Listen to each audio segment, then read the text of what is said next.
Welcome to the Keep Your Cool Mama podcast, where it's all about you, Mama. I am your host, Sheilah. I am here to help the busy, overwhelmed mom reclaim her sanity, balance motherhood, her self care, and to unapologetically grow. I am so happy you are here and hope you plan to stay a while. Kick your feet up, sit back, relax, so we can focus on you. Let's go, cool mama.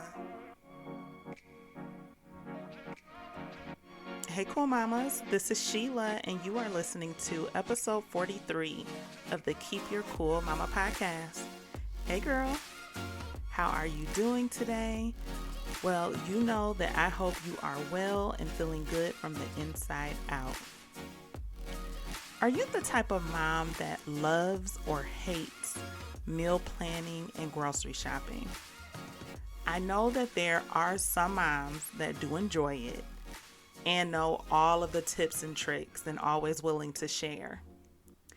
To be perfectly honest, I'm the type of mom that has always disliked grocery shopping and meal planning. However, I do love serving my family. So, I've always done my best to find different ways to make the process easier for me and less dreadful. Now, please note, I said easier, not easy, because shopping for a family of 5 is far from easy. I would love to share some of the grocery shopping and meal planning tips and tricks that I have learned over the years. And this is coming from a mom who has 3 sons and a husband. So I have had to find my way and make things work for me in a way that is not stressful and draining because, as I'm sure you are aware, having 3 sons and having a husband means that I am getting a ton of things from the grocery store often. While our lives and families may look different, I still believe that you will be able to pull something from these tips and tricks that may work for you or that you can mold into something that will work better for your life and your family dynamic. So let's go ahead and get started. One of the first tips that I have for you that I hope that you will put into play immediately: crock pots, crock pot meals. I am fully convinced that God created crock pots just for moms. Can't tell me anything differently. The convenience, the efficiency, the good meals, it's everything a mom needs and wants in her life. Having a crock pot has saved me so much time and energy. Some of my family's most favorite meals are made in a crock pot. My favorite thing to do is put my meal in the crock pot early in the morning before I take my boys to school, let it cook during my work day, and have it ready by the time I get off work. Easy peasy. Now, I work from home, so this option works well for me. I'm not sure if it's a safety hazard or anything like that to leave it on while you are away working in the office, but I do know people who have done this and everything was fine. I'm not saying that you should or should not. Just, have caution in case you do decide to do that.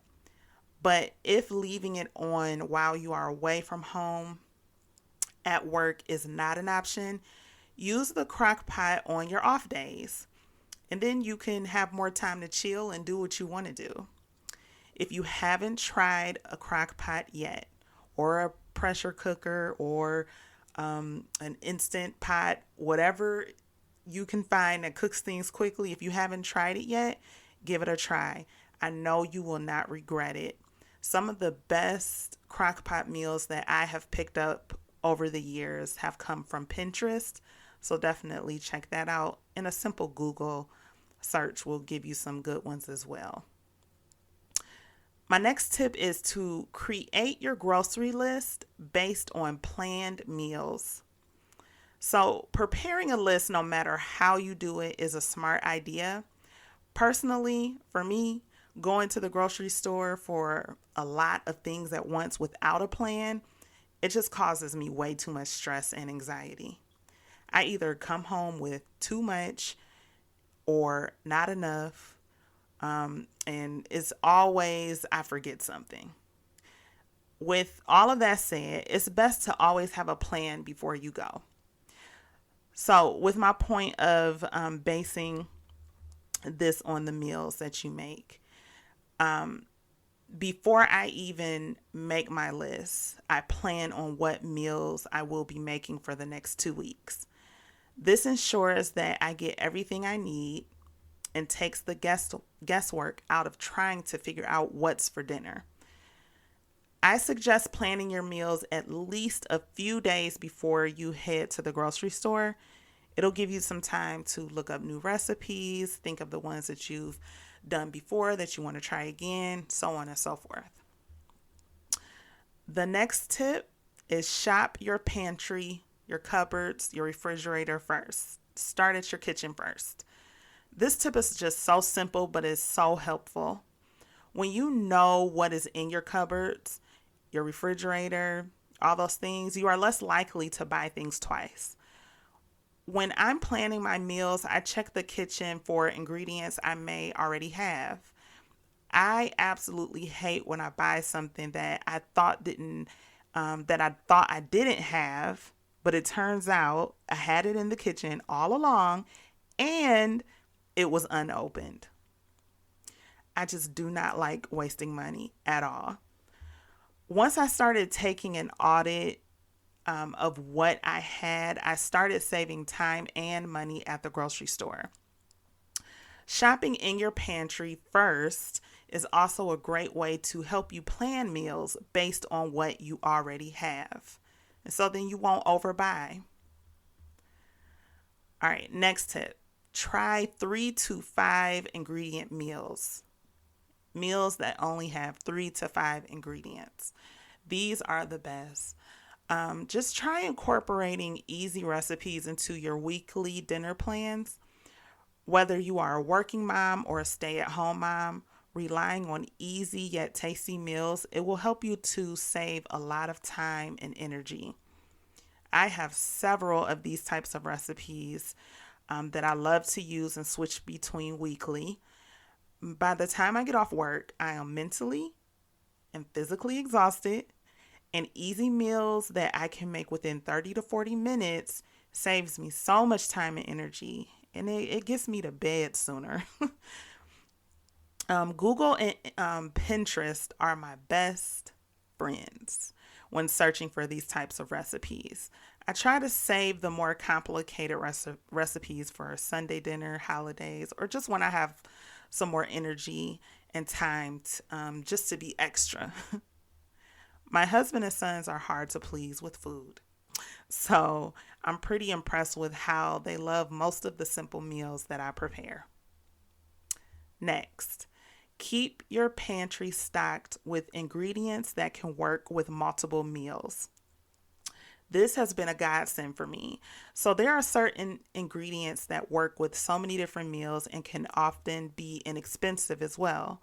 For example, I keep rice on hand at all times because it works as a side and as a part of the main dish, like if you're making one of those one pot meals. I use potatoes for many recipes like breakfast potatoes, like with the onions and the peppers. You can do that for dinner as well.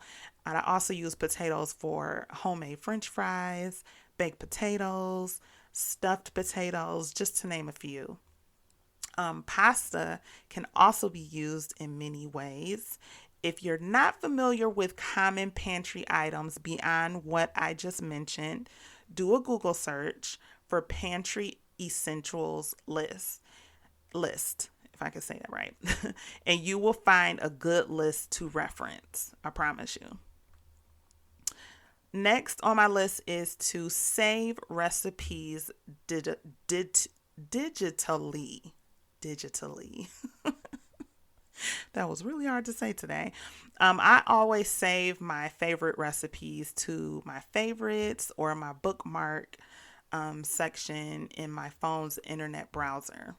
I also have Pinterest boards for recipes as well.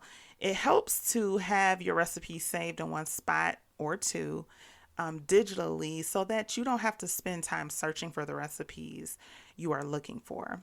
So, another time saver. Next, buy in bulk.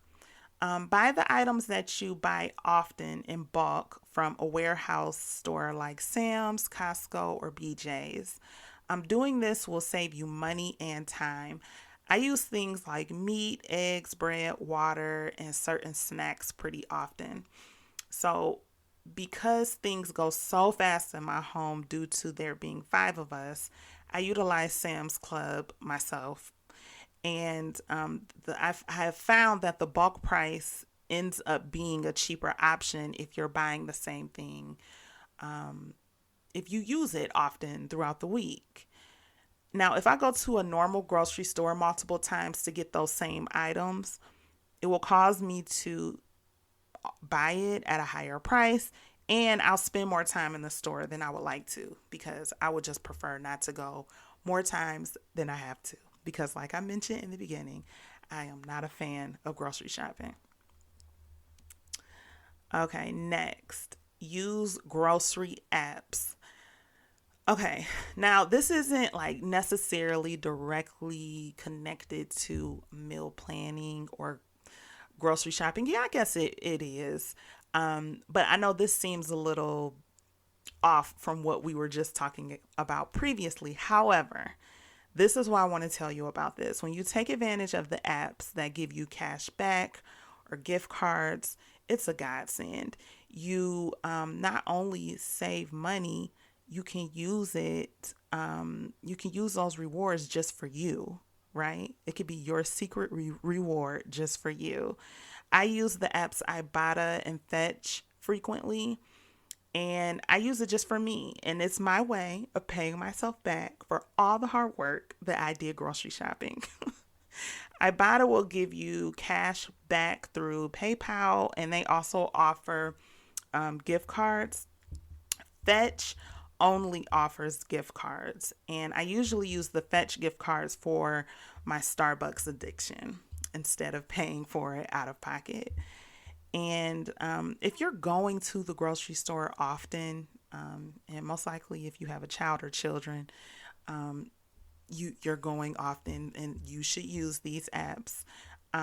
You should definitely try Ibotta or Fetch. There are many others, but these are the ones that I use mainly. Go ahead and give it a try. I'll put my referral link for both apps in my show notes for you to try it yourself. And we'll both get extra points or cash when you sign up and you redeem your first receipt. So do not miss out on this, ladies. We don't ever want to miss out on free, okay? Especially if it is beneficial. So I have so many more tips that I can share with you, but I will stop here for today for the sake of time.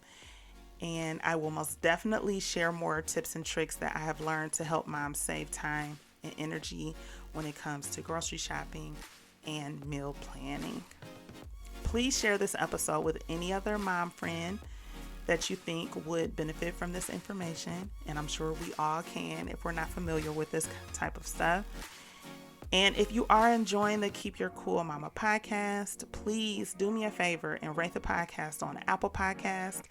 And you can also do it on Spotify as well. I just found that out the other day, and I thought that was pretty cool.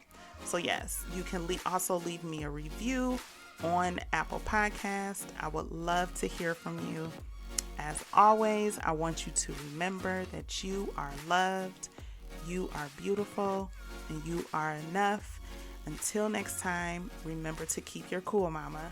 I love you guys, and I'll talk to you next time. Bye-bye.